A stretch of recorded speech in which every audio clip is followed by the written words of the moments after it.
This is SMNI News Channel. Truth that matters.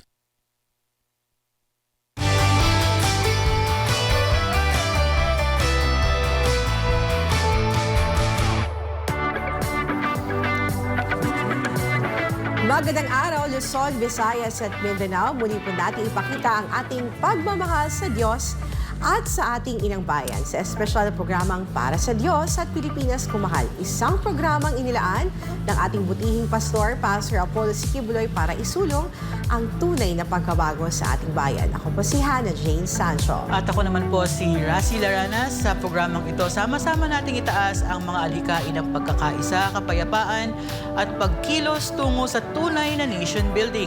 At yan po talaga ang nasa puso ni Pastor Apollo, ang kanyang misyon na tayo'y magkaroon ng tunay na pag-ibig sa ating Diyos at bayan.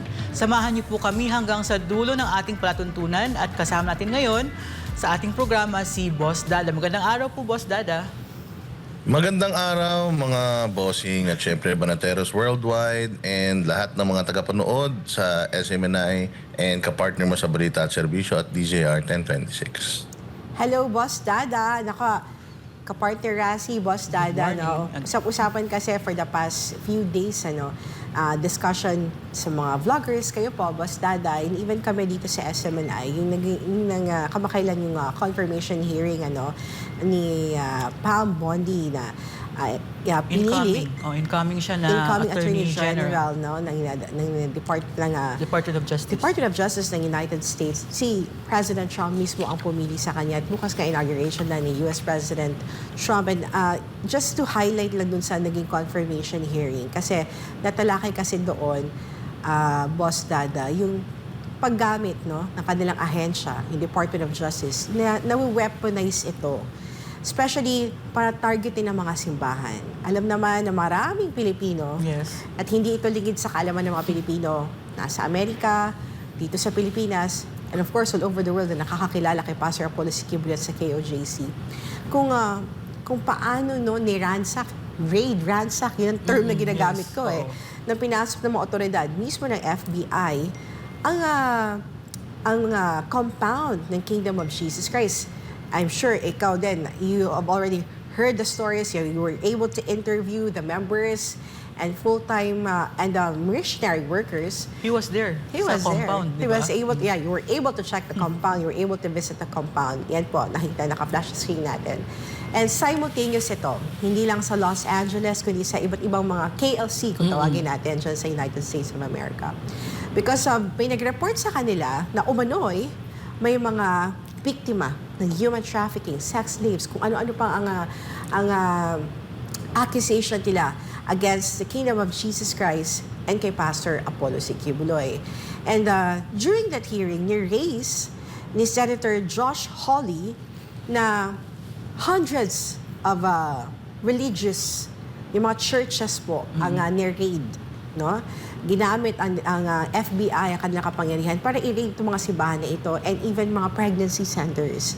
Well, ang maganda lang doon, yung incoming Attorney General, which is pareho dito sa Secretary of Justice ng Pilipinas, Attorney General kung tawagin sa Amerika, na sisilipin niya ulit, no, yung issue na ito at that she will make sure na hindi na nga mangyayari ito, no, yung sinasabi nga na weaponization ng Department of Justice. What's your take dito, Boss Dada? Ayun, first siguro i-explain ko bakit naging malapit sa puso ko itong itong issue na to. Kasi if you all know, before, ang Banateros Brothers, we are really very critical kay Pastor Apollo Siquibuloy and sa KOJC in particular. Kasi siyempre, Pastor Apollo Siquibuloy, KOJC, doon kami talaga sobrang naging critical. Katulad din, siguro kayo sa mga nakakaalam, kayo sa loob, alam nyo na kung ano yung mga nangyayari within yung sa inyong simbahan.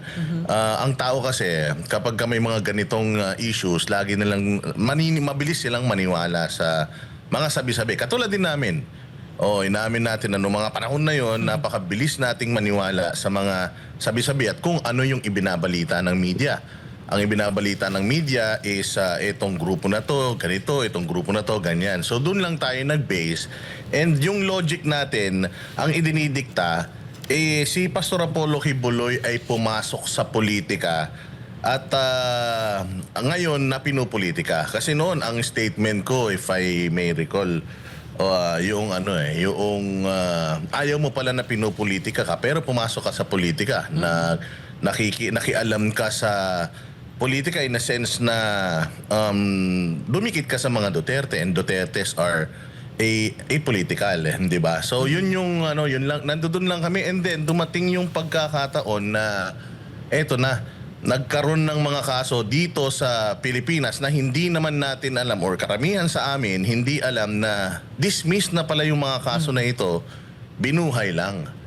So hindi naiintindihan ng tao na ang sinasabi kasi ng normal na tao is may kaso may nagrereklamo Kasi kamakailan lang meron akong nakausap na isang kaibigan at nagtatanong siya tungkol dito. Sabi niya sa akin, Boss Dada, bakit pinagtatanggol mo si Pastor Apollo Kibuloy? Sabi ko, sige, maganda, i-discuss natin. Sabi ko sa kanya, ano bang reservations mo? Ano bang problema mo kay Pastor Apollo Kibuloy? Kilala mo ba siya personal? Sabi ko, hindi, kasi sabi niya, itong si Pastor, rapist. Itong si Pastor, nang momolestya. Tsaka ito si Pastor, palimos niya yung kanyang mga members and nabubuhay siya ng lavish. Yun yung yun yung usual na kasi kami ganun din ang nasa isip namin before. So una kong in-address is yung accusations niya na si Pastor Apollo Kibuloy ay lumalabag sa batas, rapist, human trafficker. Yun yung una kong in-address. Sabi ko sa kanya, what made you think or what made you yung masyado kang sigurado na siya ay rapist? Sabi ko, meron ka bang ebidensya? Meron ka bang So sabi niya, wala, naririnig ko lang sa media. So ganon katindi ang pagnalason ng media sa isip ng mga tao to the point na nakakalimutan na rin ng normal na tao na we are all innocent until proven otherwise. Yeah. So pinaliwanag ko sa kanya na lahat ng ito ay nasa korte na at hindi naman importante kung ano yung sasabihin mo sa korte. Ang importante is kung ano yung kaya mong patunayan sa korte. So si Pastor Apollo Kibuloy ay innocent until proven otherwise or until proven guilty. So hanggat walang sinasabi ang korte na ginawa niya ito, mga bagay na ito, hindi natin siyang pwedeng i-judge. So saan ba nagsimula yon, mga partners? Ayun, yung mga nangyari dito, yung mga kaso niya. And then, tayo lahat nagja-judge na. Gina-judge natin ang KOJC, gina-judge natin si Pastor Apollo Kibuloy at ang lahat ng mga nakapaligid sa kanya. Sabi ko pa nga is si Pastor Apollo Kibuloy is a close friend of PRD. And sinasabi nila na si PRD daw ay may kamay na bakal, si PRD daw doesn't tolerate crime. And sabi ko, it doesn't make sense na they are still friends now kung totoong si Pastor Apollo Kibuloy ganitong tao. Do you think buhay pa si Pastor Apollo Kibuloy kung sinasabi ninyo na si PRRD ay mamamatay tao sa lahat ng mga kriminal? That's Diba? very logical argument, Yes, tama. Boss Dada. To think na sinabi mo, kamay na bakal si PRRD, doesn't tolerate. Ay, alam mo ba, Boss Dada, kapag sa issue ng rape, abuses, any form of oppression, very vocal naman si PRRD. Way before pa hindi siya naging presidente, mayor pa siya sa Davao City. Of course, ako, aware ako niya, taga Davao ako Lumaki ako na siya ang mayor ng Davao. And kapag sa issue ng kriminalidad, kapag mga bata ang biktima, iba ang galit ni PRRD. And you think, tama yung argument mo. Kung totoo yung man, mga accusations kay Pastor. laban kay Pastor, that ito-tolerate niya si Pastor kahit ba kaibigan niya. Tama yung sinabi mo, hindi niya ito-tolerate Buhay si pa Pastor. ba? Tama yun Buhay pa ba si si Pastor? Pastor? Kung totoo yung mga allegations against Pastor. Pero kita naman si PRRD, di ba? More than 3 decades na yung friendship nila. At saka yung good governance sa Davao ni PRRD. And yung friendship nila is a testament kung anong character meron si Pastor. No? Kasi kung kakausapin mo si PRD when he is being interviewed, hindi lang sa SMNI, kahit sino media, that Pastor is a spiritual man. Yeah. Yun ang bukang bibig niya. And si PRD ang magva-vouch sa character sa pagkatao ni Pastor Apollo Siquibuloy. And si PRD, hindi lang siya magva-vouch kung sino-sino lang, di ba? Especially kung ito involved sa drugs, sa krimen, especially kung involved yung mga bata, di ba, Boss Dada? Remember, meron siyang economic advisor, hindi ba, na sinasabi nilang involved daw sa drugs. Sabi ni PRD, na buhay pa ba? Nakakagala pa ba? Kasi kung buhay pa yan, hindi totoo yung sinasabi nyo. Ang sinasabi kasi dito ni PRD is, hindi ako magto-tolerate ng ganitong klaseng mga tao. Hindi ako makikipagkaibigan more so sa mga ganitong klase ng tao. And katulad ng sinasabi nyo, when we first met Pastor Apollo Kibuloy, kasama niya si PRRD noon eh. Yeah. Off the record yun, walang video, walang ano. Kasi pwede mong sabihin na, syempre, may nakaharap na camera eh, kay PRD. And SME na yan eh. So, lahat ng sasabihin niya tungkol kay Pastor Apollo Kibuloy, magaganda. Pero yung mga pagkakataon niyon na magkakasama kami at nagkita kami nung unang-unang na-meet namin si Pastor Apollo Kibuloy, he has nothing but admiration kay Pastor Apollo Kibuloy. Sinasabi niya sa amin kung anong klase ng tao si Pastor Apollo Kibuloy. And napakalaki ng tiwala namin kay PRD para talagang maniwala kami. So naniniwala ba kami? Oo, naniniwala kami nung araw na yon. Kasi ultimong si Pastor Apollo Kibuloy, si PRD, yung nagva-vouch kay Pastor Apollo Kibuloy. Yun yung ano doon eh. Yun yung talagang lalo kaming naging tawag dito, yung mas lalo kaming naging interesado sa kung ano ba talaga yung totoong istorya. And simula noon, ayan na, nagkaroon na ng mga vlogs, apologize kami, and nagsabi kami, pinaintindi namin sa mga viewers namin na mali kami ng pagkakakilala. At unti-unti, ayan, yung sabi nga nila yung history nag-start doon. And then, ito, nagtuloy-tuloy na. Naging tila mo, defender na tayo ng KOJC. Dumating pa nga sa punto na yung nagkaroon na ng siege, talagang hindi tayo umalis. Hindi natin talaga iniwan yung KOJC, buong buwan yun, nandoon tayo. Grabe yung experience na yun, mga bossing. Wala pa tayo doon sa eksaktong itong hearing na naganap sa Senate. Hindi pa natin alam yun, pero alam na natin na itong mga nandito sa KOJC, mga matitinong tao talaga ito. And 10 ng mga leaders ng simbahan ng KOJC. Kasi, Boss Dada, no, i-mention yung KOJC siege, no? Kasi, since na-mention mo na yung KOJC siege, the pattern kasi ng weaponization ng US Department of Justice doon sa Amerika kung saan naging biktima ang KOJC at si Pastor Apollo Siquibuloy is the same pattern na naranasan natin ngayon. Yes, balikan Sa natin doon sa time na... Hindi natin actually, Ma'am Ras, hindi natin naintindihan pa nung time na yon yung weaponization na sinasabi nila. Ang alam natin, dito sa Pilipinas, nawi-weaponize na. Kaya lang, walang taong naniniwala doon. Walang naniniwala doon. I remember noong nagsalita si Pastor Apollo Kibuloy na yung sa rendition, yung tungkol doon sa extraordinary rendition. Hindi ako makapaniwala noon. Ang sabi ko kasi, syempre, hindi ko naman kilala si Pastor, hindi ko naman alam kung gaano kalaki yung Kingdom of Jesus Christ sa Amerika. Sabi ko, sino ka? Sino ka para ang presidente ng Amerika o ang gobyerno ng Amerika pansinin ka. So totally talaga tayo, clueless talaga tayo how big KOJC and how influential Pastor Apollo Kibuloy, not just here in the Philippines but sa buong mundo. So yun yung unang question, sino ka para para pansinin ka ng USA? So, until nakita natin itong itong hearing na to na available naman online. Nakita natin at nabasa natin, narinig natin itong mga mga pag-uusap dito. Na dito pala sa Amerika, sa under ng pamumuno ni Joe Biden, yung kanyang Department of Justice ay ginamit pala para mang-abuso ng mga simbahan.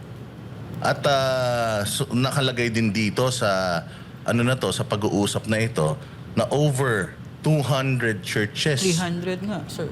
Actually, 300 nga yung sinabi dito pero specifically sinabi ito daw si si Garland ay may 200 churches na talagang nainatake. So, sabi ko, teka, bakit ganun ang nangyayari sa isang bansa na maunlad? So, nag-push through itong itong hearing na to, at sinabi dito sa hearing na to, one by one, kung ano yung mga violations na ginawa, na nagkakaroon pa ng infiltrations sa mga simbahan, nagtatanim sila ng ng mga spies nila para mag-gather ng information, and itong information na to gagamitin ng gobyerno para atakihin itong simbahan na to. And that actually happened sa KOJC kasi nung nagpunta tayo dyan last November, personal tayong bumisita dito sa Los Angeles. Ito yung isa sa talagang nasira na property ng Kingdom of Jesus Christ. So, in-interview ko yung mga tao dyan. Ano ba nangyari dito?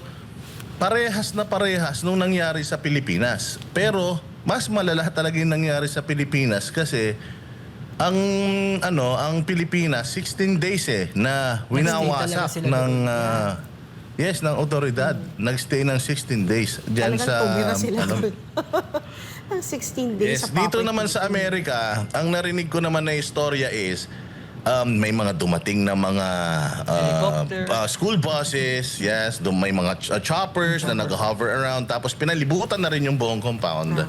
Tapos sumisigaw na sila ng KOJC, come out, go out, or kung ano man. Tapos winasak na yung gate nila.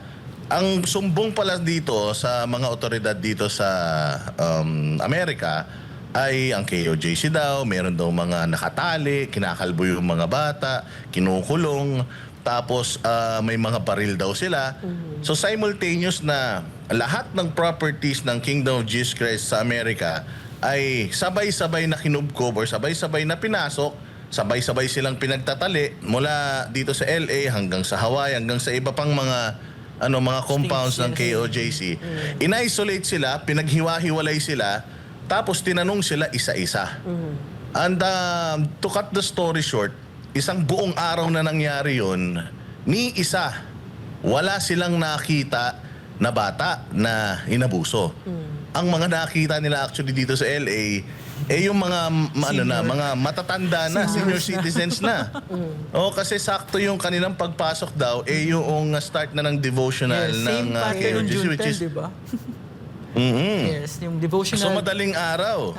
So nakita nila yung mga matatanda, nagdasal, pinaghiwa-hiwalay nila yung mga babae sa lalaki, winasak nila lahat ng pinto para makita nila kung meron ba talagang nakulong. It turned out, wala. As in wala. And ang pa nga dito, nag-apologize at medyo bago yung apology ng otoridad na nagpunta rito, gulat na gulat daw sila. Yung mga ahente na nagpunta rito at nagpunta sa iba pang mga compounds ng KOJC, gulat na gulat daw sila kasi pare-parehas ng sagot. Ang tanong daw kasi is bakit kayo nandito? Yun ang mga tanong bakit kayo nandito? Inaabuso ba kayo? Yun ang mga tanong na normal. Inaabuso ba kayo? Kinukulong ba kayo? Are you being held?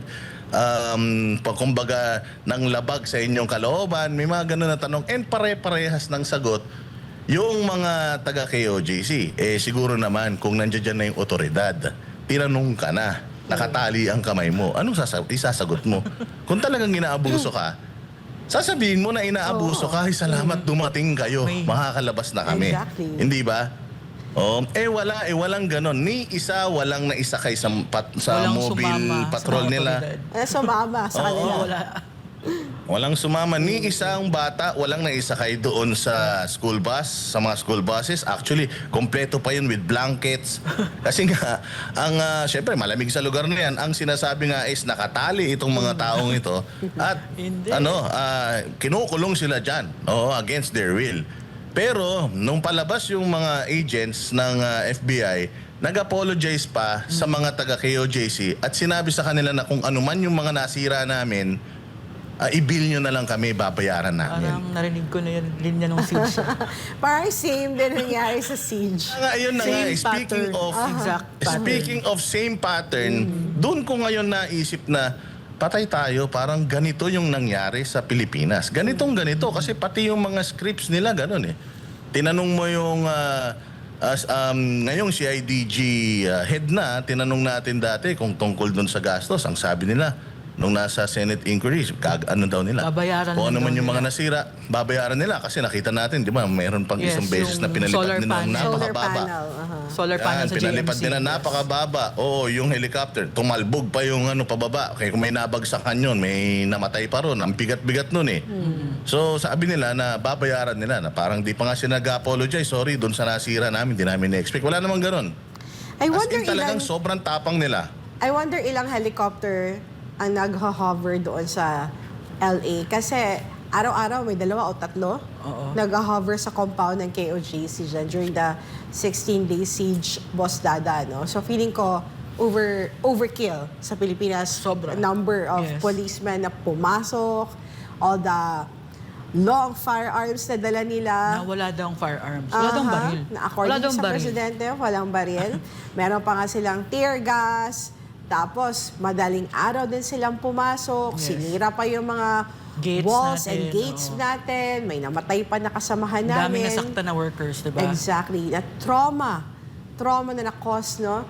Na doon sa mga bata, sa mga senior Sa citizen, mga and pamilya even na sa nandoon IPs. sa compound. Kasi June 10 pa, ka-partner Rasi, nung una silang pumasok, ano, and simultaneous yun, no, sa iba't ibang Iba't ibang religious compound compound. sa Davao City. Yes.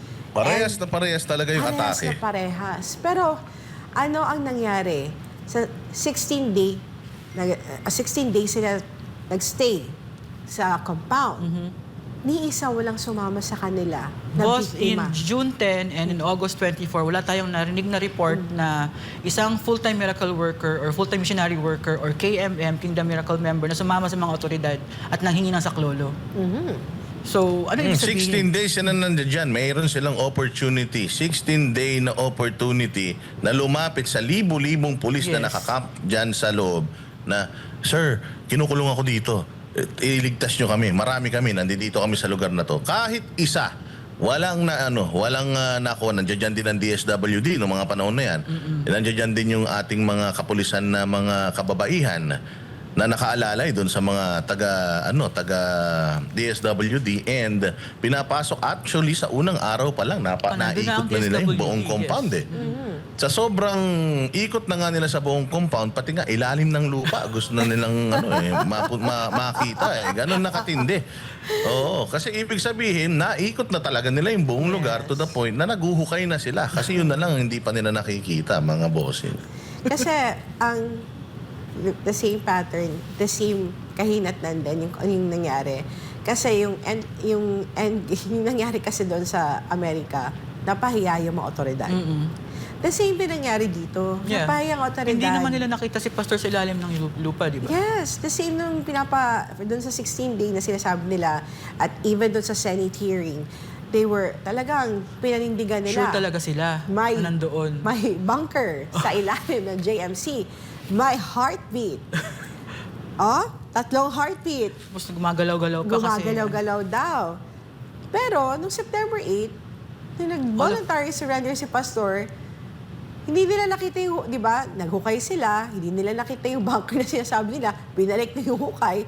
Tapos nung September 8, nag-voluntary alam. surrender si Pastor, hindi pa sila aware. Kasi nung time na nag-surrender si Pastor, hindi alam nung namumuno doon sa siege na May may nangyari. balak, may ongoing negotiation para mag-surrender si Pastor. At again, the same sa US, napahiya din yung mga otoridad dito sa KOJC siege. So ano ba talagang And reason? Sige. Go ahead. Sige. Ano ba talagang reason bakit itong klase ng invasion or yung grabbing attention from the state authorities sa KOJC? As you asked kanina po, Boss Dada, di ba? Why would that country, US, place so much kind of attention kay Pastor?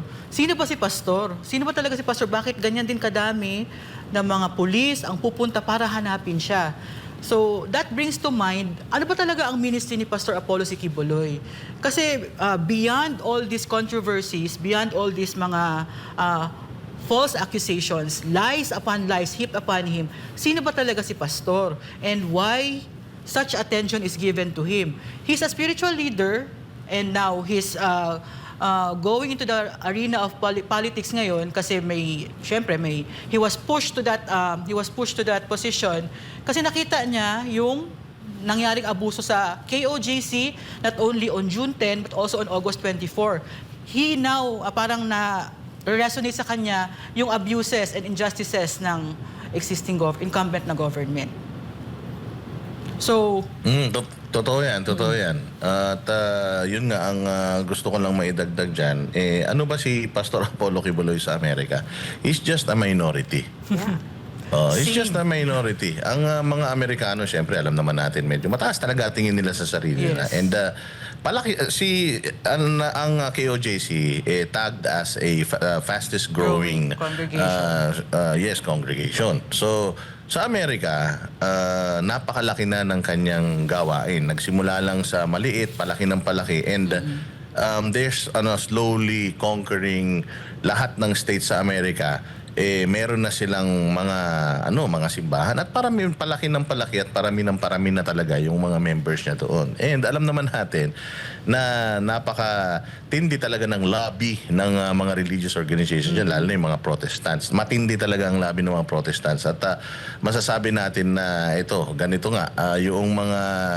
Kasi siyempre alam naman natin na ang simbahan, tax-free yan, hindi ba? Alam naman natin yan. And according din dito sa mga napag-usapan dito sa Senate na to, sa appointment confirmation na ito, yung itong mga simbahan na to ay tina-target para i-freeze yung mga assets nila at hindi na sila mag-grow. So feeling ko, itong si Pastor Apollo Quiboloy, pinipigilan nila na mag-continue yung gawain niya sa Amerika. Exactly. Kaya siya kinasuhan dito, kaya siya tinarget dahil nga fastest growing congregation, para si Pastor Apollo Quiboloy hindi na makabalik dito at hindi na makapag-preach at hindi na sila lumaki pa. Kaya kinasuhan siya dito. Ganon yung dating sa akin nito, mga boss. Kasi 28 years ago, when Pastor was able to visit US pa freely, wala pa tong mga kasong ito, the message was clear, was to, syempre, ang mandate ni Pastor as a pastor, as the appointed Son of God, is yung to preach into all the world yung message ng ating Ama, no? But when it came na yung sa 2018, yung may mga nangyari ng mga controversies, especially nung may pamilya na kasama natin dati sa loob as full-time miracle workers din sila dati. When they sabi nga ni Pastor dati, heaped lies upon lies, false accusations against him. Anong nangyari? Kasama natin kumakain sa ating mga compounds.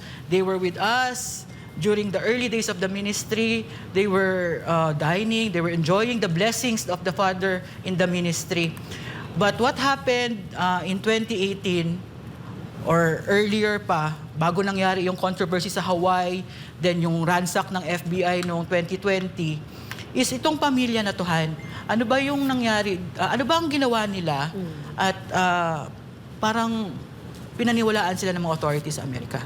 Kasi nagbigay sila ng mga false accusations They were saying nga, gaya nga sinabi ko kanina, di ba? Sinabi nila may mga victims sa loob ng mga compounds. Kasi, of course, di ba sa Amerika, pag sinabi mo biktima ng sex slave, human trafficking, hindi nila patatagalin. Agad nilang i-raid yan to save the victims nga, no? Pero yun nga, napaya sila kasi hindi ngayon nangyari.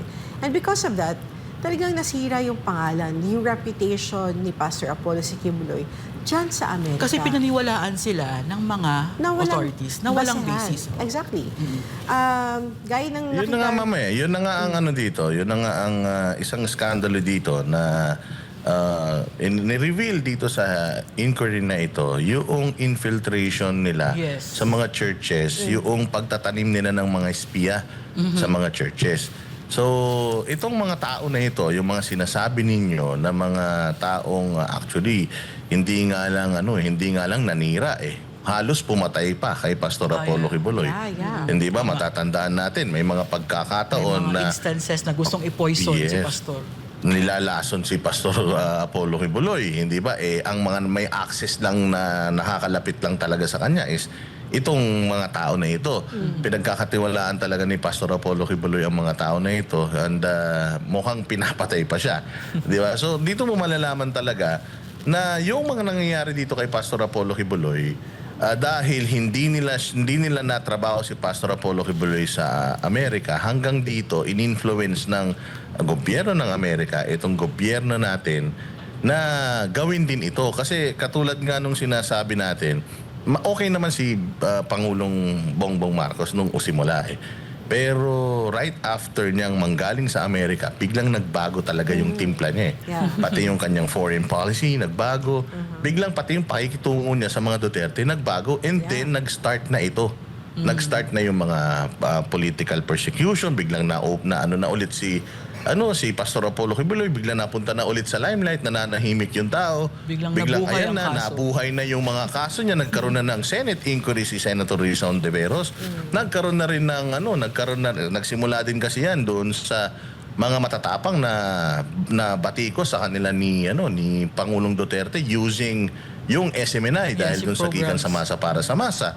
Tapos nagsunod-sunod yung mga tanong nila ka Eric Celis doon sa kanilang programa, Laban Kasama ang Bayan. Laban Kasama ang Bayan, and so on and so forth. Nagsimula doon sa SMNI franchise, tapos hanggang sa pinipilit nila ang SMNI is pag-aari ni Pastor Apollo Kibuloy, hanggang sa nag-build up na gumawa na sila ng mga issues kung paano nila si Pastor Apollo Kibuloy may babalik doon sa lugar kung saan pwede siyang batikusin ng lahat ng tao.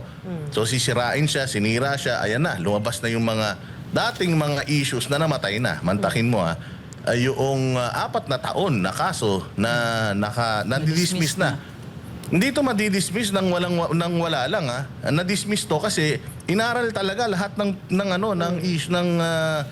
circumstances. Inaral lahat ng kung ano man yung mga sinasabi nilang mga ebidensya nila, and it turned out insufficient yung kanilang mga ebidensya para at least tumayuman lang yung kaso sa korte, kaya nga dinismiss sa sa piskalya pa lang Yes. And to think, Diba? diba, So, yun ang nilipat nila from Davao City To Pasig and Quezon Pasig and Quezon City. Kasi ang sinasabi nila, baka magkaroon ng bias. Yes, influential kasi si Pastor sa Kasi Davao. influential si Pastor sa Davao City. At baka ma-influensyahan daw. Pero isipin mo, Boss Dada yung unang humawak nito na prosecutor ay hindi nga kaibigan ni PRRD. As a matter of fact, ang kaibigan ng prosecutor yung nakalaban ni PRRD sa pagka-mayor noon pa. As in, talagang may pagka-nemesis ba? Yes, so wala talagang influence. Oo, walang influence si PRRD. Or si Basta Pastor. si Pastor. At siya mismo ang nakakita na wala talagang substance, walang basehan para tumayo sa korte yung mga accusations nila against kay Pastor. Pinatulog nila ng 4 years, tapos bubuhayin. Napaka-unfair Yung para kay timing Pastor. kasi ng pagbuhay, Exactly. 'di ba? Kasi dismissed na siya for 4 years since 2020. Dismissed na siya sa Davao under the Davao City Prosecutor's Office. And why all of a sudden bubuhayin ng DOJ ang kaso ni Pastor? May bago bang witness? May bago bang complainant? Wala Wala. Sa matter of fact, ginamit pa nila ang Senado para mag-invite na marami daw na mga... to come forward daw ng mga witnesses. May mga witnesses sila. Ang dami nilang kinuwento para siraan si Pastor at ang KOJC before nangyari ang siege, At ano ang nangyari? Walang ni isa sa kanila ang nag-file ng kaso laban kay Pastor. Walang bagong case. Nung humarap si Pastor doon, anong sagot na ni Pastor? Simple lang. Kung meron silang reklamo, File challenge charges. niya, file a case. Useless, Useless yung mga accusation na hinarap nila kay Pastor doon sa Senado. Hindi naman kasi sila nag-file ng kaso. So ano ang malakas na ebidensya nila? Yung salita nila alone is not enough evidence to pin down Pastor. I mean, para sabihin na may nagawa siyang krimen. Diba? Pero napakalaking epekto nun. Kasi katulad nga nung sinasabi ko sa inyo, meron akong kaibigan na inaakusahan si pastor ng kung ano-ano. Same as yung mga accusations noong mga tao na yan na naririnig sa balita. Yes. Napakalaking, kasi feeling ko yun lang talaga yung gusto nilang mangyari. The public Masira lang perception. talaga masira lang talaga si Pastor Apollo Kibuloy kasi yun na lang yung kaya nilang gawin. Hindi kasi nila kayang patunayan talaga sa korte na may kasalanan si Pastor Apollo Kibuloy. Kahit doon man lang, maka-atake sila kay Pastor Apollo Kibuloy. And dito sa Pilipinas, napaka-importante pa naman nung public opinion. Yes. Kaya doon nila dinadala sa arena na yun. And considering na yung katulad ng sinasabi mo, nilipat from Davao to DOJ dito sa Quezon City and Pasig. dyan sa Pasig yung mga kaso, coming mismo from the DOJ Secretary, ibig sabihin, talagang nai-impluwensyahan sila. Kasi para isipin mo na yung Davao City ay nai-impluwensyahan, ikaw mismong DOJ Secretary, dapat ikaw mismo ang nagdi-deny nun na hindi kami na-influensyahan. Kasi magaling akong leader, hindi ako papayag na yung mga tao ko may impluwensyahan, ganun. Pero hindi, siya mismo, yung grupong, yung ahensya na nililid niya, siya mismo yung nagtatanim ng doubt sa tao na umamin na talagang madumi sila maglaro, ganun. Kasi parang nagsusuntukan yung mga statement nila. No? Ayaw nila sa Davao kasi may influensyahan. But yung opisina mag-handle na ikaw pa rin Sila yung pa rin leader. yun Sila pa rin yun Oo. At insulted din naman sa mga justices, sa mga hurado dun sa Davao City para gawin ng rason, yun ang magiging rason sa kanila. But anyway, wala sila magawa kasi boss nila yun, di ba? Pero yun nga, gaya ng, pagbalikan natin yung public perception, Boss Dada, no? Kaya nga, nagpapasalamat kami, may SMNI. Nagpapasalamat kami, merong mga vloggers na katulad yung Boss Dada, and may social media. Yes. Kasi kung wala ang SMNI, wala yung social media, kayo na hindi members ng Kingdom of Jesus Christ na nandoon sa Davao City during the KOJC siege, Wala hindi silang- makikita ng taong bayan ang totoong nangyari doon sa Davao City. Hindi maririnig ng taong bayan ang side ni Pastor Apollo C. Kibuloy. Na, kasi kung public perception na malaking influence ang media, kung yung mga media entities sa Pilipinas na way before pa lumabas ang Ang SMNI, sila na yung namamayagpag But because nandyan yung SMNI, may ibang napapakinggan at napapanood yung taong bayan. Ang side natin, ang side ni Pastor na hindi nila binobroadcast. I'm not sure kung paano nila binabalanse yung paglabas nila. Kasi kung nakakausap ko yung media, sinabi naman ng mga reporter, nilabas ko naman sa script ko, pagdating daw sa desk nila, iniba. So, call yan ang desk nila. Kaya, hindi tayo masasabihan na hindi nila masisisi ang KOJC, si Pastor na magkaroon ng masaktan. Oo. The way They frame yung stories they frame the stories about us. most of the time very malicious. Nung pinaghahanap ng otoridad si Pastor, tinawag nila siyang fugitive. Yes. Na sinasabi na ng abogado natin na hindi fugitive si Pastor. And then hindi ko maintindihan kasi hini-headline nila si Pastor and all the negative na news Bakit na pwede nila kailangan gawin. i-portray si Pastor Yes. in a negative light? Bakit kailangan Ganun na ganun. isasabihin yung mga hindi naman proven accusations? Yun ba ang bebenta sa broadsheets? Kasi, alam mo, Boss Dada ako, for how many decades na ako na lumaki dito sa KOJC, hindi man lang na-broadcast sa broadsheet, sa malalaking Wala ka nakitang headline. Headline. Yung mga kabutihan na ginawa ni Yes. Pastor. Nauna pa si Pastor sa Yolanda.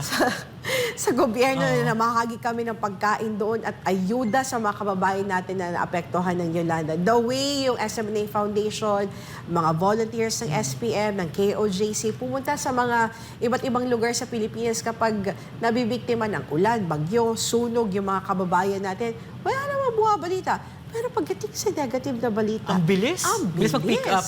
Ang bilis ng pick up. So, what kind of news ba ang pabenta sa atin at at mas interesado yung mga kababayan natin? Basura, doon sila Kaya nagagaling binabago ni interest. Pastor yan through SMNA, di ba? Kaya nga, truth that matters. Chismis talaga. Chismis talaga ang preference ng mga tao ngayon. Marites Siguro. talaga. Marites alam Republic. natin. Pero tinan ninyo, since na bring up nyo din yan, ano ba yung evolution ng SMNI before tayo magkaroon ng SMNI na nagbabalita? Hindi ba itinayo naman ni Pastor Apollo Kibuloy yung itong istasyon na ito para sa magpakalat ng salita Yes. ng Panginoon, hindi ba? That was- Mas mabilis niyang maipapakalat yung kanyang pangangaral. 'Di ba? Kasi hindi naman niya kayang araw-araw magpunta sa Amerika, araw-araw magmisa sa magmisa sa Africa. Hindi naman niya kayang gawin 'yun eh. So through SMNI, through itong inyong media outlet na ito, yun lang naman talaga ang gusto niya, maipakalat yung kanyang mga preachings, hindi ba? And then tinanin niyo yung evolution And then tumakbo si PRD. Nung tumakbo si PRD, grabe ang batikos banat sa kanya ng mainstream media, kaliwat kanan. Anong ginawa ni Pastor Apollo Kibuloy? O sige, gamitin mo yung network ko para at least merong pang-balance. Kung ano yung binabatikos nila sa'yo, sagutin mo. Gamitin natin itong network natin. So doon nagsimulang pumasok si Pastor Apollo Kibuloy sa nation building talaga. I mean, yung literal na meron na siyang sinuportahan na leader ng bansang Pilipinas na gamitin mo to. And then, hindi ba doon nagsimula yung SMNI? Doon na nagsimula ang magbalita yung SMNI. Correct me if I'm wrong, mga bossing, kasi syempre mas alam niyo yung history eh.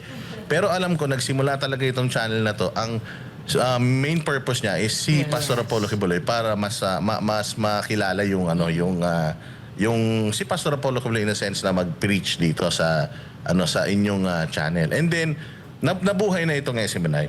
Ngayon, sabi lagi ko naririnig kasi yan dyan sa inyo sa KOJC, yung lahat ng nangyayaring ito sa mundo natin, scripted na yan. So, na yan? Ang Diyos ang gumagawa na yan. Yes. So, imaginein mo, kung hindi dahil sa SMNI, kung wala SMNI, tanggalin natin SMNI, anong klaseng mga balita yung nagsisirculate? Walang pang-balanse. Kaya nga pinipilit nilang patahimigan ng SMNI, pinipilit nilang patayin yung boses ng SMNI kasi nga nasisira yung diskarte nila eh. So doon mo makikita itong mga sitwasyon na talagang na yan, kumbaga lahat yan nakaplano na. Hindi natin alam, hindi natin pinlano lahat. Itong SMNI probably di nila pinlano yun, pero eto na, nandito na sila. Na kahit na kita mo naman yung paninindigan. Kahit ginigipit na, kahit na wala nang prangkisa sa Kongreso, tuloy-tuloy pa rin tayo at hindi tayo nagbago ng posisyon patungkol sa mga korupsyon sa bansang Pilipinas, di ba mga partner? Oo. At tuloy-tuloy pa rin ang mga programa ng SMNI. Alam mo, 2005 ko na nakita kasi nag-start talaga yung SMNI as a broadcast network 2005. Kasi before kasi si Pastor, nagbo-block time lang si Pastor sa radio, sa TV. And dahil kahit nga sa broadcast media, minority din si Pastor eh. Kung sino yung mas malaki ng pera, tatanggalin yung show mo, papalitan kung sino mas malaki ng bayad. Si Pastor yung program ng sabong. Kasi alam mo, Boss Dado, nung bata ako, inaabangan ko yung every Saturday na morning program. Morning yun sa Davao. Pangalanan ko yung network. Huwag na. Sikat pa. Yung network doon sa Davao City. One day, sabong yung pinapalabas. Sabi namin, di ba yung time slot na ito sa program ni Pastor? Tapos hindi walang abiso, di ba? Bigla lang nilang inalis yung show ni Pastor. Pinalitan ng sabong kasi mas malaki yung bayad. Tapos, binalik ba yung bayad natin? Hindi. Hindi. Di ba? The same doon sa nangyari kay PRD, nagbayad siya ng poll ads. Hindi inere yung poll ads niya. Hindi rin binalik yung pera niya. Pero yun nga, Boss Dada, no? Yun yung sinasabi namin. Because of that, yun yung isa sa naging inspiration ni Pastor na one day magkakaroon din ako ng network na hindi na makakadlang yung salita ng Diyos. Kasi salita ng Diyos na naman ang salita ng Diyos ang binobroadcast ni Pastor. At yun yung major chunk ng programming sa SMNI. And because nasa batas, na kung meron kang TV network, kailangan mag-aalat ka ng oras sa balita. And after nung nag-start na yung SMNI, nagkaroon na ng mga program si Pastor, nagkaroon din kami ng news program.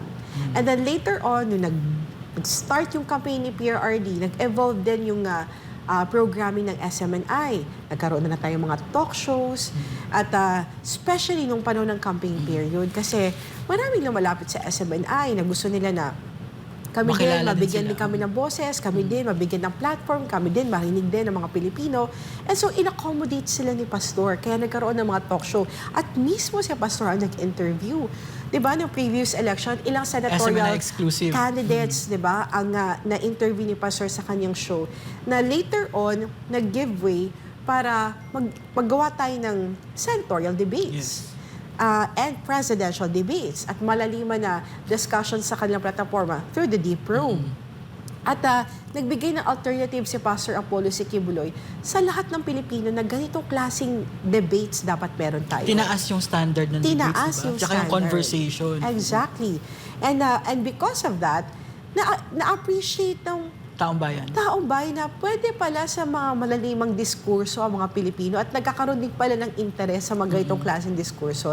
And later on, kaya nagkaroon tayo ng mga Banatero shows at iba pa mga programs dito sa SMNI para pa mas magkaroon pa ng maraming diskurso sa mga mahalagang issue dito sa bayan. Kasi nga, nakukulangan ba sila o nalilimitahan ba sila Konti sa ibang lang mga yung shows? exposure. Or mas nakasentro sila sa ibang issue at natatabunan yung iba pang mga relevant issue kasi mas pinoprovide na airtime sa ibang mga network. Yung politika na, alam mo yon Boss Dada, yung makapanira lang ng pangalan, reputasyon para hindi sila manalo sa susunod na halalan. I'm not saying kung sino, any particular na politiko kasi ganun talaga maraming politiko ang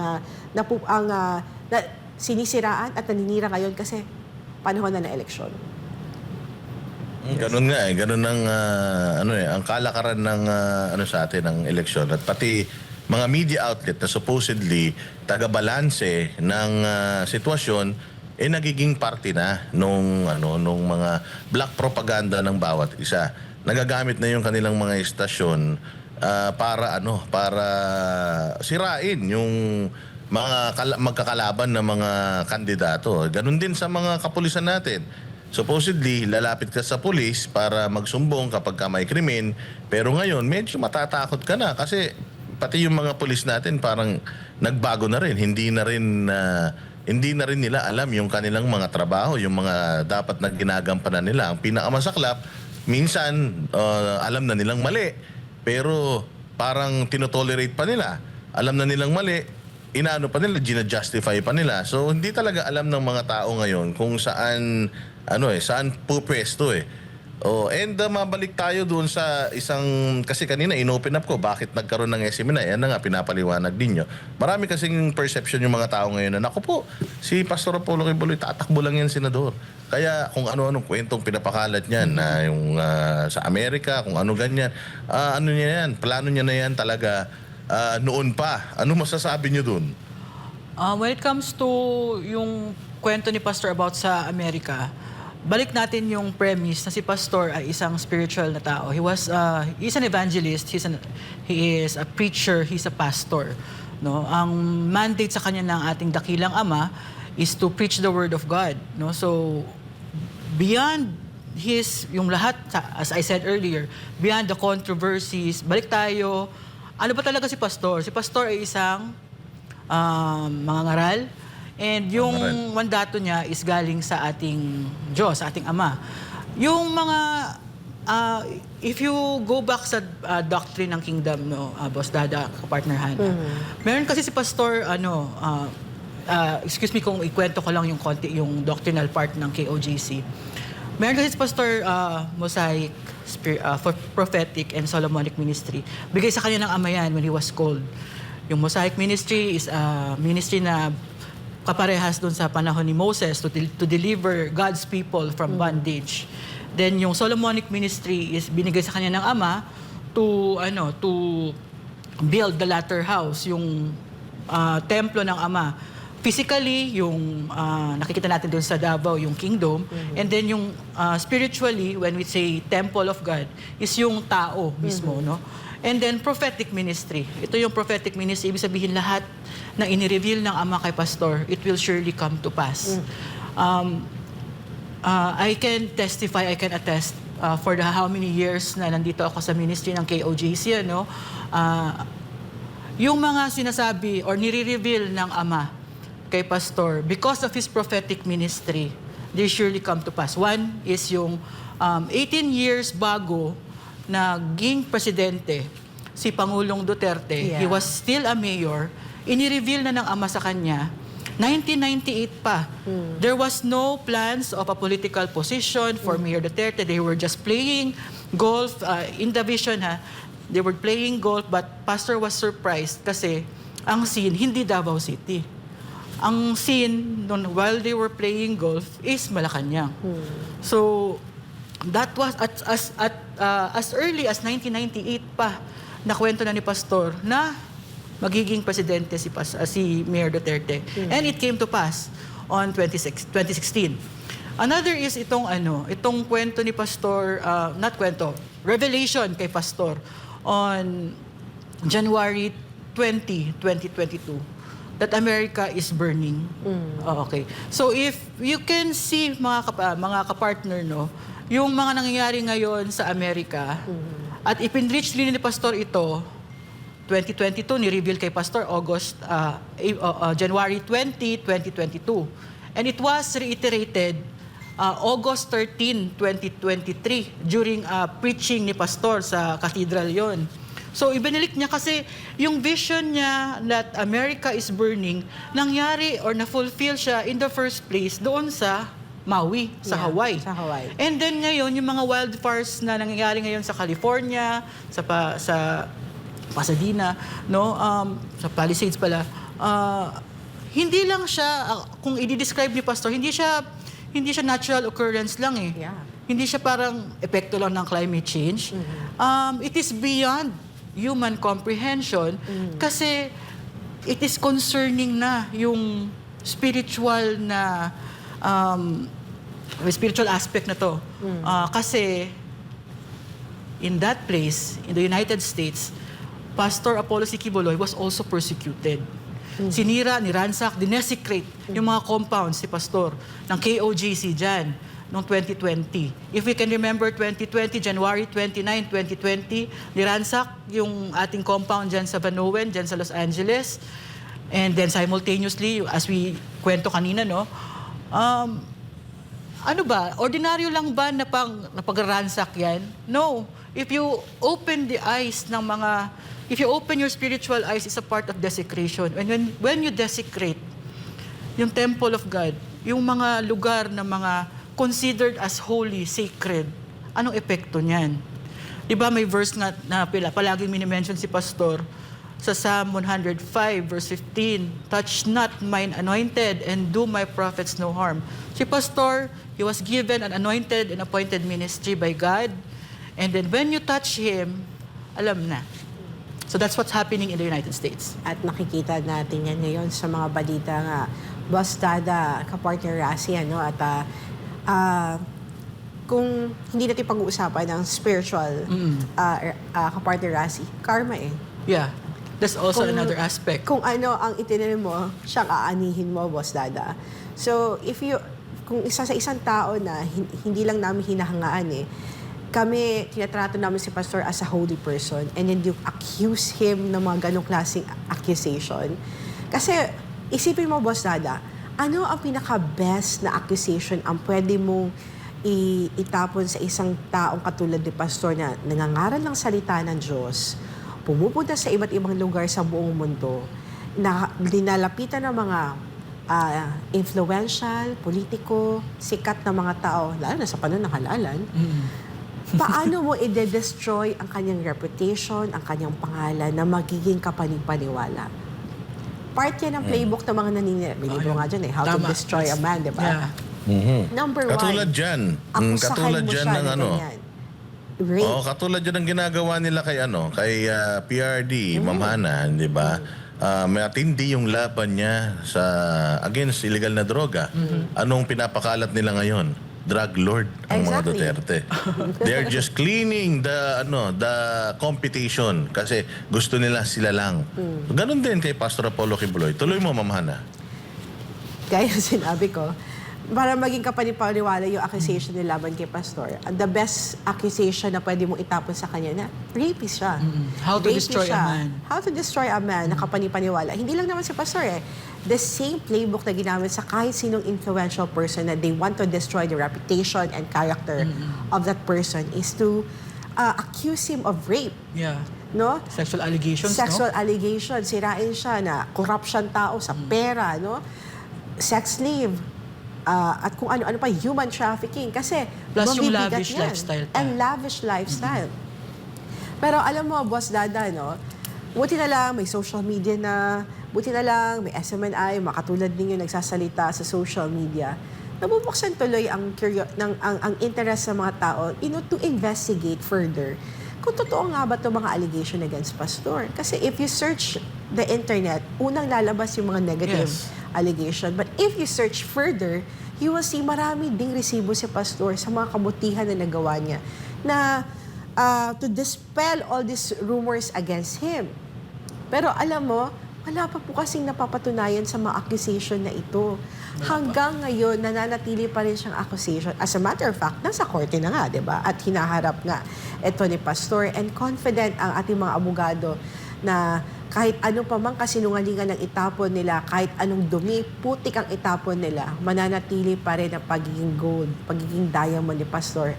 Sincero po siya na tao at isang taong ang karakter po ay hindi basta-basta masisira, matatarnish sa mga accusation, allegation na yan. Iilan po ang nagreklamo, nag-file ng kaso? Iisang tao lang po. Ilan po kami ang nagva-vouch sa character ni Pastor, sa pagkatao ni Pastor? Milyon-milyon po kami at hindi lang po members ng Kingdom of Jesus Christ ang dumidepensa, tumatayo at nagva-vouch kay Pastor. Even katulad din na Boss Dada, hindi member ng Kingdom of Jesus Christ. They are also vouching kung sino si Pastor Apollo C. Quiboloy. But alam mo, balikan ko lang yung wildfire, no? Kasi kung makikita mo yung balita, Boss Dada, kahit ikaw na wala ka doon sa LA, pag nakita mo yung mga interviews, talagang masyashock. Tapos tinatanong ng mga reporters doon when they're asking the authorities, ano yung cause? Kasi puro unknown. Kung ano na nga theory yung naisip nila, kung may arsonist ba, climate change ba, ano. Kasi kahit sabihin mong arson yun, bakit iba't ibang lugar? At bakit hanggang ngayon na hindi pa siya napuput down? Exactly. Tapos, days before, dry ang ang hangin, ang init. So, it's a work of God. It's true. Diyos na yun remember, kung nasa Biblia, yung lugar na masyado makasalanan, grabe yung kasalanan, anong ginawa ng Diyos sa Sodom at Gomorrah? Fire and brimstone. Oh, yeah. Diba? And dagdagan ko yung sinasabi mo, Miss Hannah, yung doon sa kasi siyempre sinasabi mo yung population ninyo over yung mga nag-accuse kay Pastor Apollo Quiboloy. Kasi yan nga din yung sinasabi nung kakilala ko sabi niya, maraming mga members niya na susumbong, nagsasabi. Ang tanong ko is, ilan ba yung alam mo na o narinig mo na mga members niya na nagsasalita ng masama against him, nagsusumbong ng mga ganito, na mga ganyan, mga pinagagawa sa kanila? Sabi ko, more or less, ilan? Sabi niya, hindi ko alam. Hindi, sabi ko, bibigyan kita ng sample. Sabi ko, sige, bigyan na lang natin. 100. Sabi ko, sabihin natin, 100 sila. Oh, which is a very big number na para kasi alam natin ilan lang ng piraso yung naninira kay Pastor Apollo Quiboloy. Sabi ko 100, sabi na natin, yun na yung pinakamalaking numero. Imaginein mo ilang million sila. There are 7 million members and itong 100 na to is just a fraction of that 7 million. And these 7 million, other 7 million members are saying hindi kayang gawin to ni Pastor. So bakit ka maniniwala dun sa iilan na wala na dito, na alam mo naman na kaya nga natanggal dyan dahil may mga ginawang kasalanan versus dun sa mga tao na nandoon pa rin. Sabi ko nga, imagine hindi lang po yan lahat puros mga workers. Yung iba dyan mga members. They're outside of yung KOJC compound. And even dun sa KOJC compound, sabi ko, malaya nga kami nakakalabas at nakakapasok Even nung siege, sana naubos na sila. Nakabukas ang gate, 2 gate nung siege. Nakakalabas, nakakapasok ang mga tao. Sana kung they are being held against their will, nagsilayas na sana sila dyan. Naubos na sana yung mga members or mga workers ng KOJC.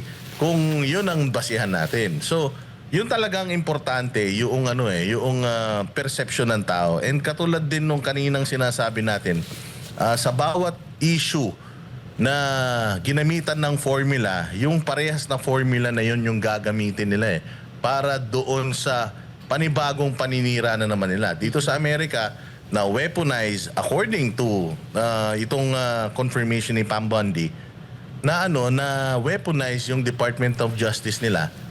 Dito sa Pilipinas, tila mo nangyayari din. At nangyayari din sa nakikita natin. Kasi marami na talagang mga paglabag sa batas na noong siege, talagang nag-surface lahat yun.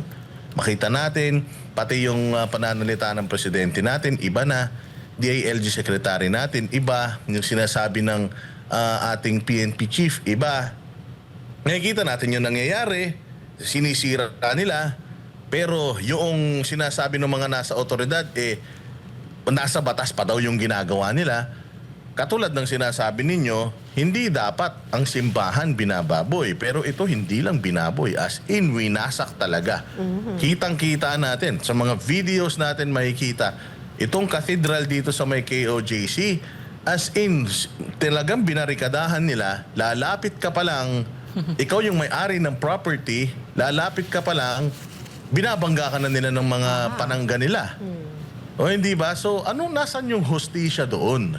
Kaya kung ganito kababoy yung ginawa nila dito sa Pilipinas, and nagalit ang Panginoon sa pangbababoy sa mga simbahan, sa mga lugar panambahan sa Amerika, kaya nangyayari ito sa kanila. Imagine kung anong pwedeng mangyari dito sa atin sa Pilipinas. Mas grabe.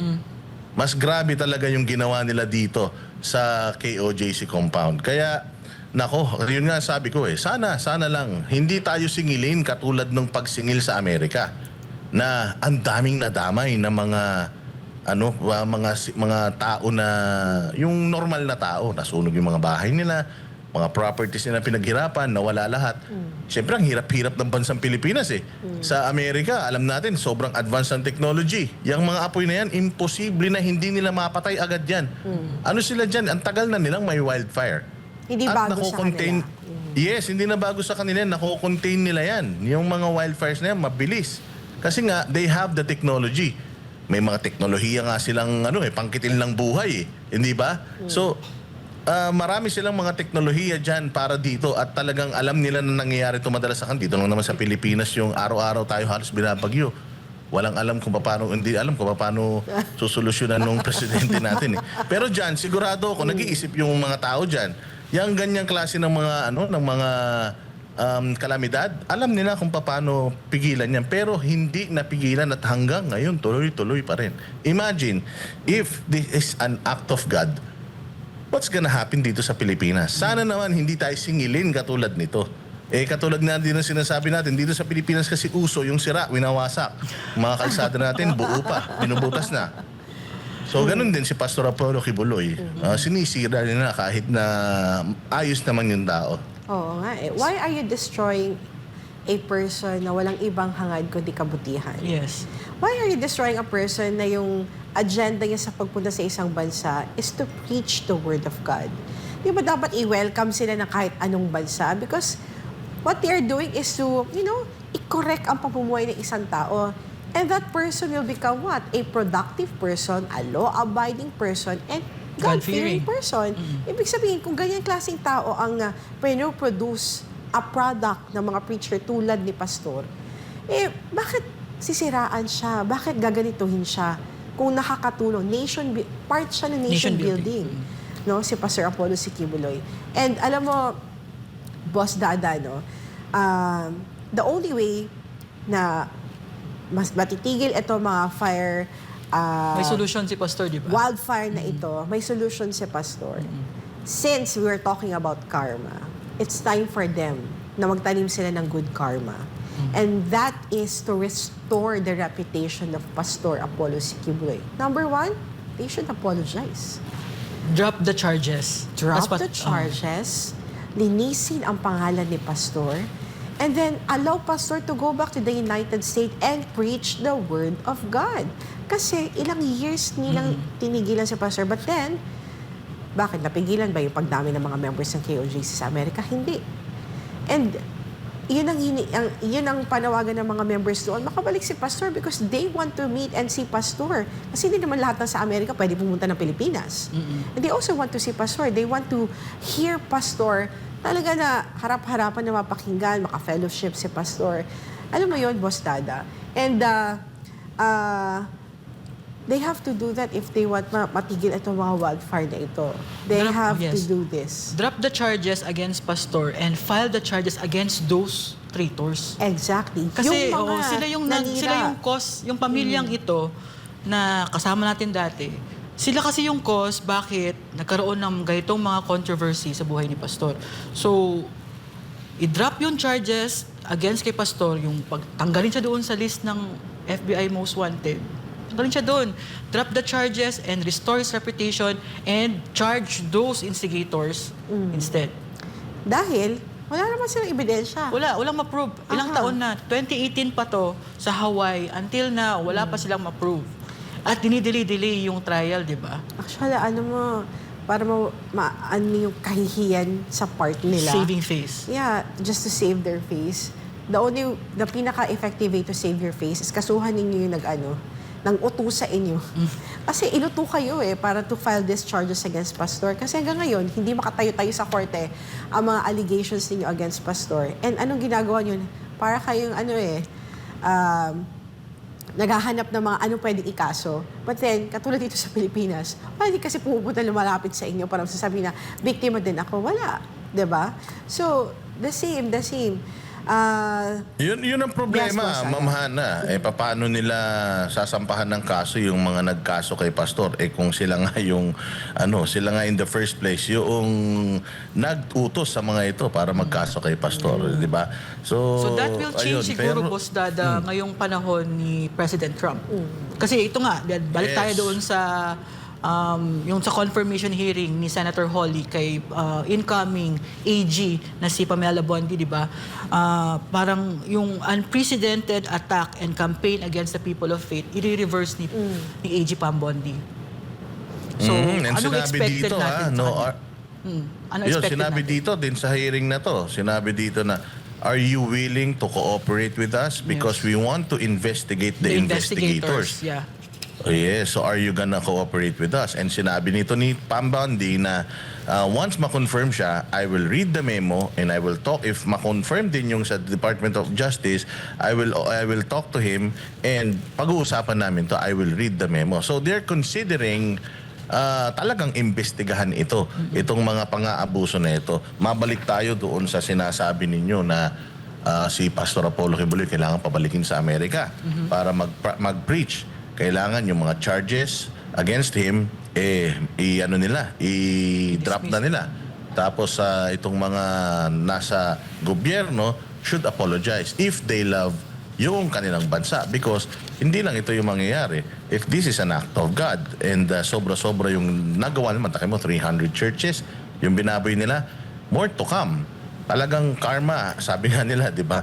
Ang karma talaga, o di ba? Ang gaba, dili magsaba, sabi nga nila So, talagang tuloy-tuloy yan. Now, ito nakikita na natin dito sa Pilipinas, na yung mga leaders natin dito, kung talagang mahal nyo ang bayang Pilipinas, you will not let what is happening sa Amerika.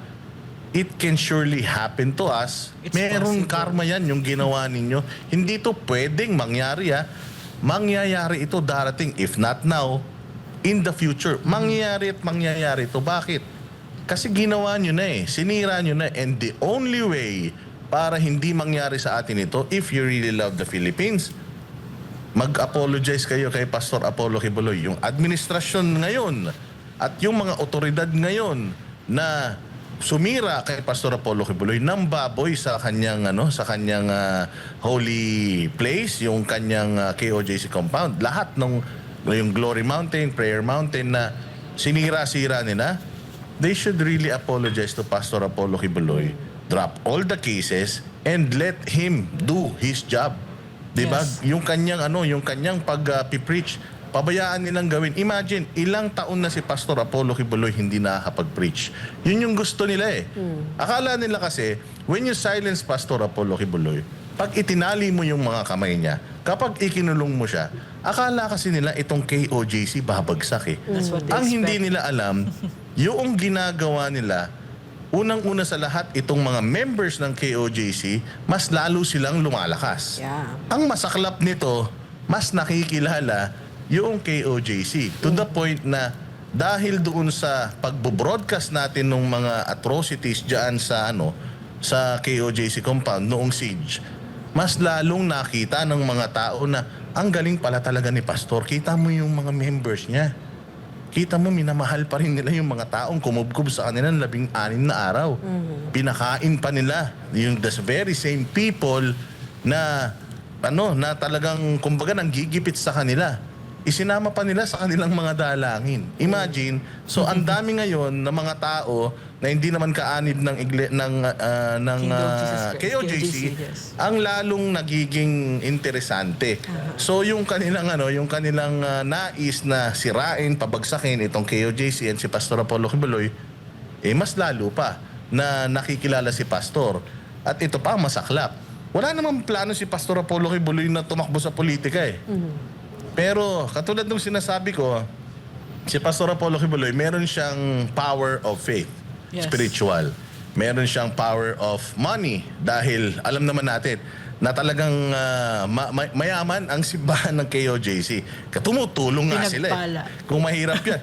Pinagpala. Okay, sige. Sorry. Alam mo naman, hindi ako Okay hindi, lang. hindi. Yung mga term na ginagamit ko talaga pang normal na tao eh. Pang kalsada. So, mayabong. Okay, mayabong ang KOJC. Oo, kaya nga sila nakakatulong sa kapwa nila eh. So, ang isang bagay na wala si Pastor Apollo Kibuloy ay yung kapangyarihan na gumawa ng mga batas pang tao para mapakinabangan natin. Enough para magamit sa kanya yung mga butas na mga batas natin. So dapat ba siyang tumakbo bilang isang senador? Para sa akin nga kung pwede presidente. Bakit? Kasi para hindi na ulit magkaroon ng mga ganitong pag-abuso sa Pilipinas. Gusto ko na unahin talaga kapag manalo si Pastor, unahin niya talaga yung bisitahin kung ano man yung mga naramdaman niya at naranasan niya nung siya ay hindi pa taong politiko or politika. Gusto ko talagang tingnan niyang maigi yung di ba, katulad nangyari sa KOJC. Mantakin mo, nag-serve ka ng warrant of arrest. Ang pangalan, ibang tao, ang address iba, pero nag-stay ka dun ng 16 na araw. Doon pa lang maling-mali na eh. Kailangan yung mga ganong sistema, proseso, maayos. At kailangan si Pastor Apollo Kibuloy gumawa siya ng mga calibration steps para sa mga otoridad natin. Kasi baka mamaya, obsolete na eh. Yung mga alam ng mga pulis natin, ng mga otoridad investigador natin. Kailangan i-revisit natin yon para makita kung ano pa ba, tama pa ba yung pagkakaintindi nila dun sa mga trabaho nila, mga partners. Ayun.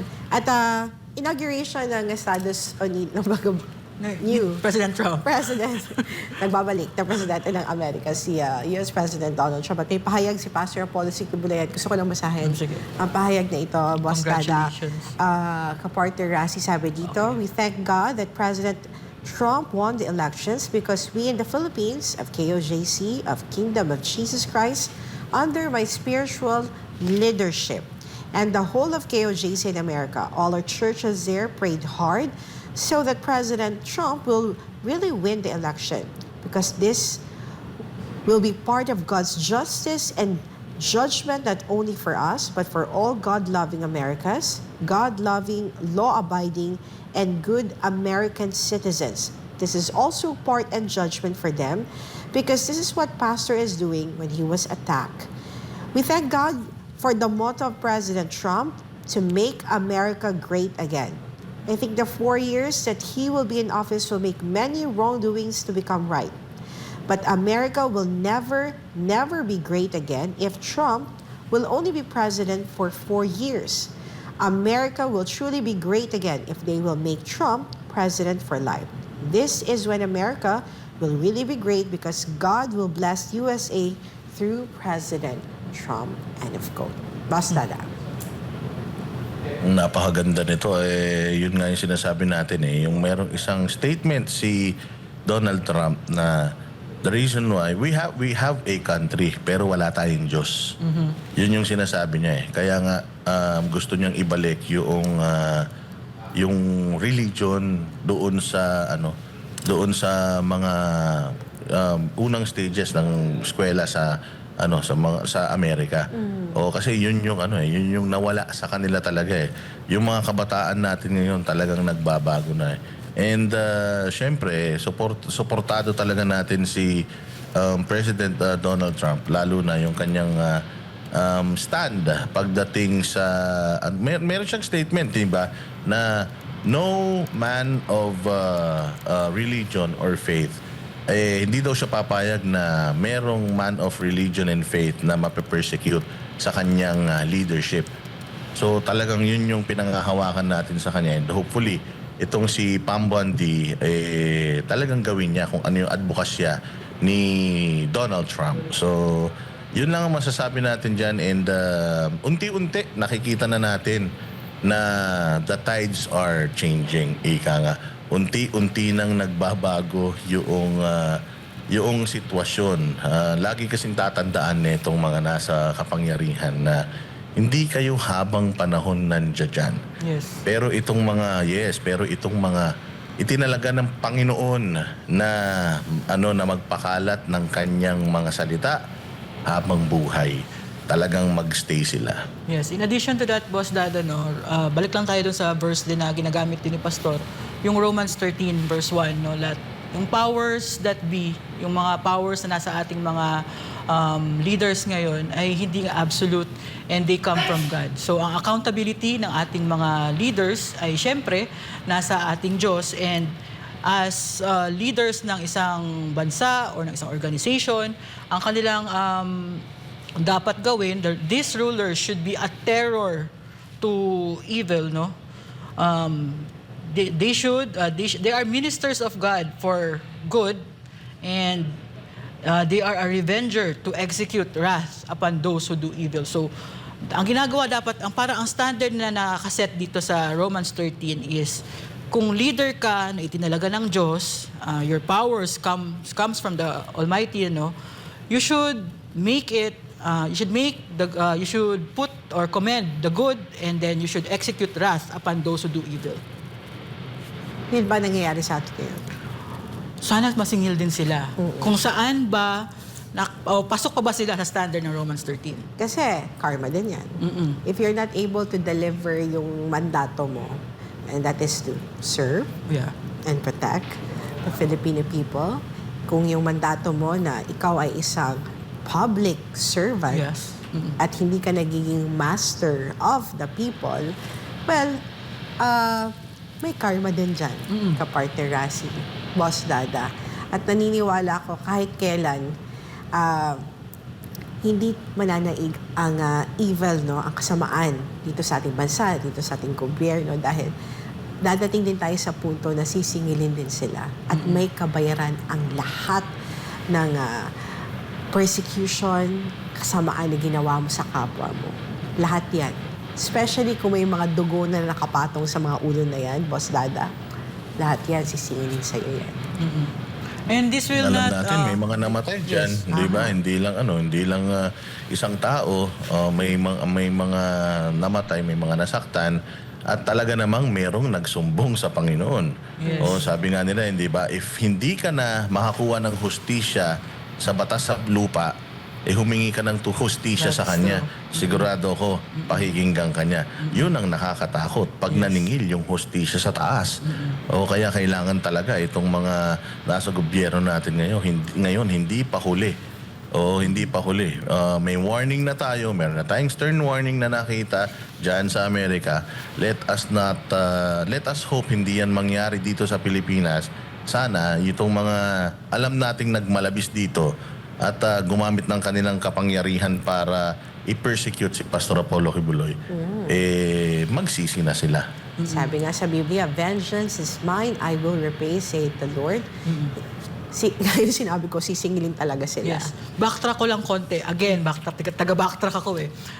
Yung nangyari na pag-read ng mga authorities doon sa Amerika in January 29, 2020, syempre, we felt the injustice, we felt the abuses of the US government, no?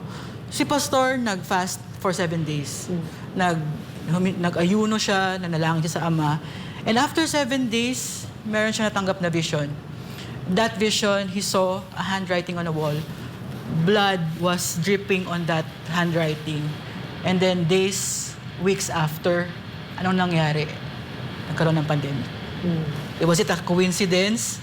Kapag ang righteous man na, ang humihingi ng tulong sa langit, if you cannot find justice here on earth, you can really find justice in heaven. So yun, we cannot say na parang coincidence lang yan kasi nag-pray siya doon. As I said, si Pastor ay isang man of God and he's an appointed son of God, anointed by the Father. So yung kanyang prophetic ministry, whatever was revealed to him, will surely come to pass. So kung ano mang nangyayari ngayon sa US, sa Amerika, at saka yung nangyari dito ngayon, because he is a subject of political persecution, yung mga nag-cause ng bad karma kay Pastor, may verse din dyan, yung Habakkuk 2:3, na kung a vision na ni-reveal sa kanya, it will never tarry, it will happen sooner or later. So yun, Kapartner Hannah. Thank you very much, kapartner Rassy, Boss Dada. Short break lamang tayo, Boss Dada, at sa ating pagbabalik, babasahin na natin yung mga text messages sa ating mga kababayan. Gaya na sinasabi namin dito, kung kayo po ay may katanungan, may mga concerns na nais yung ipaabot kay Pastor Apollo Siquibulay, paparating natin yan lahat kay Pastor Apollo. Your comments po, binibigyan po namin ng pagkilala at babasahin namin yan sa pagbabalik po ng Para sa Diyos at Pilipinas Kumahal.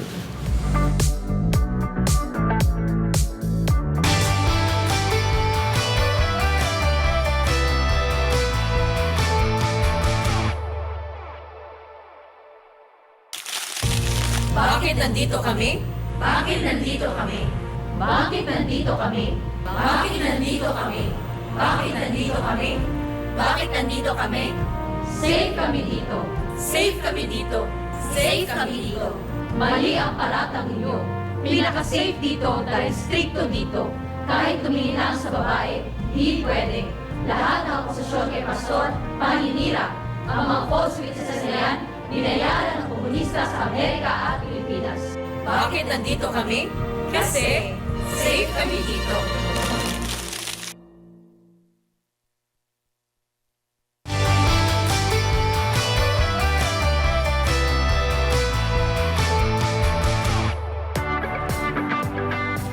Nagbabalik na po ang Para sa Diyos at Pilipinas Kumahal, Boss Dada, Partner Rassy. Basahin na natin yung mga text messages mula kay Lani Maglangit Grant. Sabi niya, God is good, Pastor Kibuloy, and the American people have spoken, including me. Please pray President Trump safety on his for his safety sa kanyang inauguration and for the years to come. God bless Philippines and God bless America. And this comes from Ellie Bitanga Ligara. Thank you, Pastor. I am a Catholic, but I will vote for you.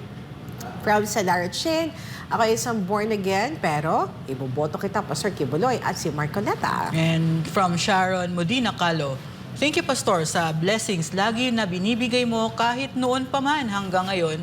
Hindi mo kami kinakalimutan, mga taga sa Uyo, bigyan ng pamaskong handog, iboto po kita, Pastor. Galing kay Astrid Lancaster, Ay, kilala ko to. Pastor Apollo. Sana makalabas ka na sa kulungan. Nami-miss na namin ang mga live programs ninyo. Gusto ka namin marinig ng personal at ang mga plano at plataforma mo. Ngayon tumatakbo ka bilang senador. #FreePACQ. And this comes from Rico Lecera. Yan din pala ang sinunod ng DOJ ng Pilipinas ngayon. Kung anong ginagawa ni Biden, ng Biden administration, ganun din ang ginagawa ng PBBM admin kay Pastor Apollo Kibuloy. At sa KOJC, magbabayad din sila pagdating ng tamang panahon sa ginagawa nila. Yo, karma lang din yan. Boss Sada, bago tayo magpaalam, your last message po. Thank you for joining Ayun, us. by the way, salamat sa inyong paanyaya and again, I'm so honored dahil binigyan tayo ni Pastor Apollo Kibuloy ng pagtitiwala para magamit yung ating platform, yung ating YouTube channel, yung ating sarili para magpakalat ng totoong balita, yung balita na talagang nangyayari at yung estado ng bayang Pilipinas ay ating mailahad sa mga kapwa nating Pilipino, hindi lang sa Pilipinas actually, pati sa ibang bansa. Akala siguro talaga nila na kaya nilang na itong ginagawa nila kay Pastor Apollo Kibuloy pinanghihinaan siya. Actually, binigyan niyo siya ng panibagong panibagong lakas. Yes. Feeling ko nga si Pastor Apollo Kibuloy kumbaga he's really a made man, pero binigyan niyo siya ng panibagong reason dahil to sa ginawa niyo sa kanya. And ako, excited ako. Very excited. And gusto kong sabihin sa mga kababayan natin ngayon na nagbago na yung number ni Pastor Apollo Kibuloy. Hindi na po siya number 52 Number 53 na siya kasi marami nagme-message sa akin ngayon na nagsasabi na ba't ganun? Baka magkalituhan. So, wala tayong magagawa ron. Nangyayari talaga yung mga bagay and yan na lang natin, ipakalat na lang natin ulit. Si Pastor Apollo Kibuloy po, ang number na po niya sa balota ay number 53. So, yung mga kamag-anak ninyo na sinabi niyo number 52, nyo na lang number 53. And excited tayo sa darating na halalan, lalong-lalo na binigyan ng pagkakataon ng COMELEC and ng Panginoon si Pastor Apollo Kibuloy para tumakbo bilang senador. And hopefully, hindi lang dito sa Senado mag-lead si Pastor or manalo si Pastor Apollo Kibuloy, pati sa laban niya dyan sa KOJC. So again, thank you very much mga partners. Pasensya na kayo, talagang kakagising ko lang kaya ang dal-dal-dal ko. Pero thank you very much. Sana sa susunod pong muli nating kwentuhan. Salamat Thank kay you, Yui boss. na kapartner namin, si Yui, para mabilis ang pag-cut kay Boss Dada. Maraming salamat, Boss Dada. Your last message. We're praying na lahat ng mga ginagawa nila against kay Pastor, they will realize kung sino yung tinatamaan nila. Sino yung kanilang inaakusahan. We're praying also for the Trump administration na yung kanyang commitment na to put a stop to the deliberate intimidation of the good based on the political, religious beliefs, mag-end talaga sa panahon ni Trump. And gaya nga ng sabi ni Pastor na yung pagpunta niya doon sa isang lugar, pinupuntahan niya yung lugar na yon because he is bringing blessings. Yes. And when you drove away, Pastor, from your place, you're driving away the blessings also. Exactly. So if you want blessings sa inyong country, sa inyong lugar, sa inyong tao, tanggapin niyo po yung anak ng Diyos. Pastor. Welcome, Pastor.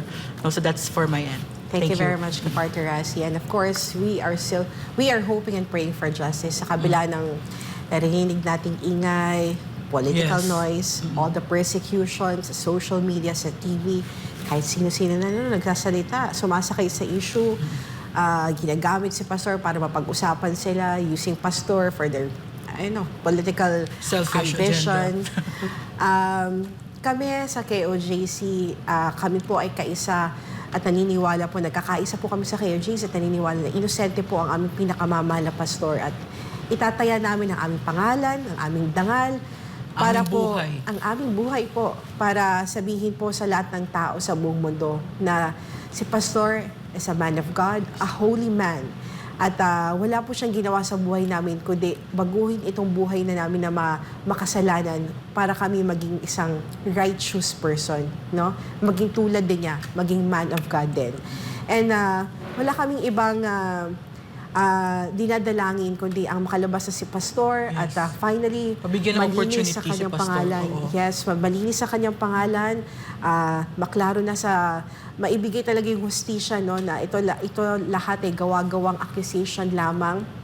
At yung mga naninira kay Pastor, yung mga nagbigay ng false allegation and claim and accusation sa kanya, sila din ay maharap din sa legal na proseso na harapin din nila yung mga illegal na ginagawa nila laban sa aming pinakamamahal na pastor. At kami ay nagpapaabot ng mainit na pagbati sa aming pinakamamahal na pastor, Pastor. Pastor Apollo Kibuloy. Kami po dito sa KOJC, sa SMNI, nagpapaabot ng aming pagbati. And of course, Naniniwala po kami sa kanyang pagtakbo ngayong 2023, ngayong midterm election po. At kaisa po kami sa naniniwala na kayo po ay karapat-dapat na maging susunod na senador ng ating The bansa. Philippines needs you, Pastor. A spiritual leader. This country needs a spiritual leader. A spiritual revolution also.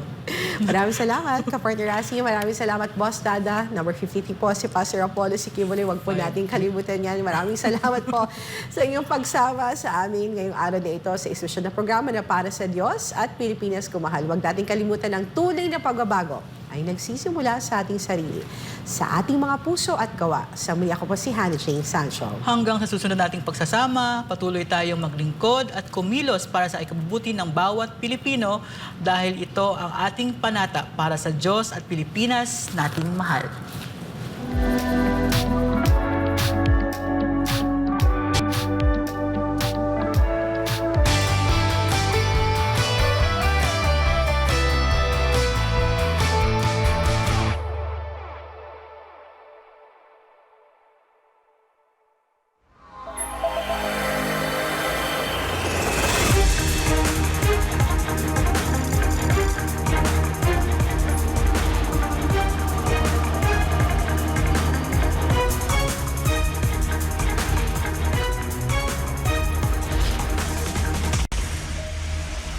This is SMNI News Channel. Truth that matters.